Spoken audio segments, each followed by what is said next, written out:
Guys, welcome back to the video. What's up? Welcome back to the channel, guys. In today's video, we're gonna be picking up, well, first off, you may be questioning by the title of this video, Birdie, what is the purpose of having so many cars? I've been through this before. It's almost like a YouTuber thing, especially if your niche is in the automotive scene. The more cars you have as a YouTuber, at the end of the day, the more content for your channel. So let's leave it at that. What are you doing? What? In today's video, we're actually going to be looking at a new winter beater, because our supposed winter beater, aka the XB right behind me, is not so much a beater anymore. Like, we've worked on it enough to get it to the state, and now it's almost like a show-worthy vehicle, and I don't really want to put it through another winter. So it's gotten me through last year's winter, but it's like I usually pick up a new winter beater, use it as a time filler project to get me through the winter, and then sell it off in the spring. That was the Mustang, that was the Presidia, that was the E36. Well, not the E36, we still have that, but it's like if I build up enough sentimental value while I work on the project, then maybe I'll keep it. But the XB is something that I've always wanted, and now it's in this state.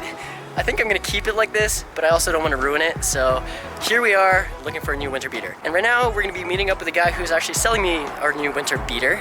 And it turns out he's actually a fan. We've met each other before apparently. And when I inquired about the car and I told him that I was kind of like a car enthusiast and I had a shop here in Calgary, I gave him the shop address, and then it turned out he's actually a supporter that I've met before. So this might be the smoothest transaction ever. Lego. You guys wanna see the car? Again, question, Birdie, why so many cars? Because of goo! Yo, what's up, dude? I don't think if you remember, the first vlog you did was for Yeah. the hairstyle and stuff. Yeah. That's You like followed way me for that? back. Oh, okay, dude, Way pioneer back. follower, man. Sorry, what's your name again? Joshua. Joshua, okay, pleasure. I didn't know your real names. My real name is Bertrand, but everyone calls me Birdie. Yeah, Brady So, for sure. yeah, my mom's picked up food from his mom before. That's why this place is so familiar. But I'm planning on picking this Toyota Celica up for a winter beater, so that's why I'm here. We're just gonna check it over. I'm letting Joshua take this thing for a spin around the block. So just press that start button, man. Wow. That's it, that's it. No. We come here to take the Celica for a test spin, but we end up taking the Supra. Yeah, if there's no playground zones, feel free to push it, man. Oh, hell. Shit. Oh, hell no. Wow. That's it. Oh, what a reaction, man. That's perfect. Damn, oh, hell no. I need this one for sure. I'm getting a ticket for this. What do you think? Pretty intense. It's actually same color as this one, eh? Yeah, exactly. Both Toyotas, and it's almost the same blue. So, yeah. Why are you getting rid of this again? I just don't drive manual for. Oh. And I have my daughter with me, so. Yeah. Anyway, Joshua, pleasure, man. Thanks. Thank you so much. Yeah, of course. We'll talk to you soon, okay? Oh, yeah. We'll pick up some food from your mom.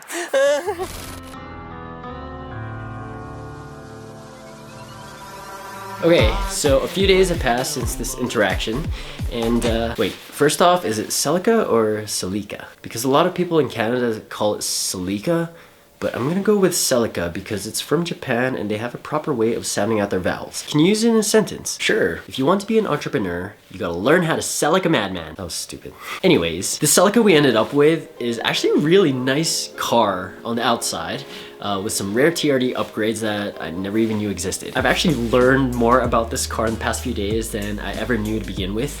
And what's cool is this particular one we got is Veilside kitted, but is only the base model GT, pushing around like 140. Whereas I had my eye out on a few other Celicas, but they were either really high kilometers or just had incredibly rough body damage. They all ranged around like 2 2K to 4,000 Canadian, all around the same price, but this one only had 157,000 kilometers, which is good considering it's gonna be a beater and only needed for a couple months anyway. So I've actually been driving it for the time being, getting acquainted with it, and I was planning on doing all the necessary stuff to it to make it a little more roadworthy, including like an oil change and getting winter tires for it and all that good stuff. And luckily for us, it's been a pretty forgiving winter so far. Like the main roads are pretty dry, so I can actually drive any of my other cars. But I tend to get these winter beaters as a time filler to make winter pass by and make spring come that much faster. So I saw the oil light on, the check engine light on,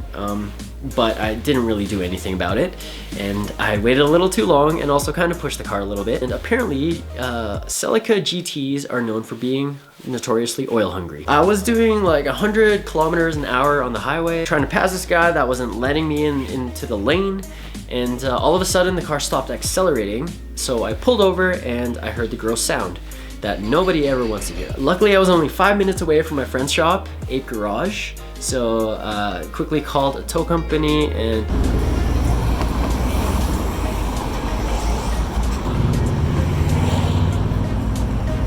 I mean, I tried to drive it there myself since they weren't even that far away. It kind of caused a traffic jam where I was. So now it's at Ape with Roanoke. But how I look at this is now I have the opportunity to do a cheap swap. And I actually have the engine already, which was delivered to me from BC by my friend Jeff, who also dropped it off at Ape, which makes things super easy. So I mean, I got the Celica for a pretty good price.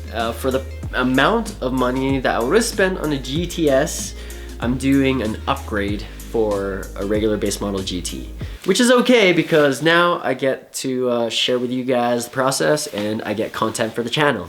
So it's a win-win. And now we're here. It's just a simple upgrade to the 2ZZ engine out of a GTS, which makes roughly around 190 horsepower, I think, compared to the GT model, which only makes around 140. So it's gonna be faster than a stock FRS, believe it or not. Now we're just waiting on the ECU, which I have coming in the next couple of days here. But basically, we have all the parts to be able to have the Celica up and running in a few days. So that's that, and now I own my 5th Toyota. So we got the FRS, Scion, GT86, or whatever you guys want to call it, but technically it's Toyota.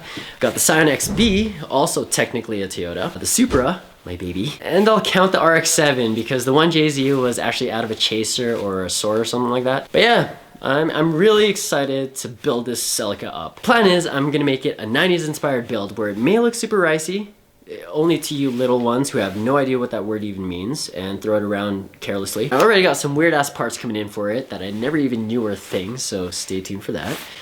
For now, I'm just gonna end the video, guys. So thank you for listening to my story, and we'll see you when we see you. Goodbye. Drive. Go, go. Go, go. Oh, never again. Peace.